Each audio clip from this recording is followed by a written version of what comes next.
Your tile floors can look brand new without wax. Dear friends, do your tile floors look dull and lifeless?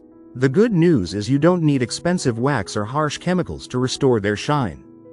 With the right cleaning method, your floors can look fresh and beautiful again. Start by sweeping or vacuuming the floor thoroughly. Tiny particles of dirt and sand can scratch the surface and make tiles lose their natural shine over time. Next, mix warm water with a few drops of mild dish soap. Mop the floor gently without soaking it. Too much water can leave streaks and attract more dirt after drying. For stubborn stains, make a simple paste using baking soda and water. Apply it to the stained area, let it sit for a few minutes, then scrub gently with a soft brush before rinsing clean.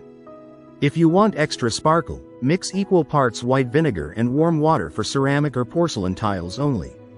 Avoid using vinegar on natural stone tiles like marble, granite, or travertine because it can damage the surface. Always dry the floor with a clean microfiber cloth after mopping.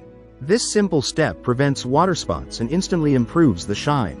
Follow this routine once a week, and your tile floors will stay clean, glossy, and beautiful without using any wax. If you like the video, give it a thumbs up and share it with your friends. For more useful and interesting information, subscribe to Engineer Ajay Lod's channel, How to Make My House.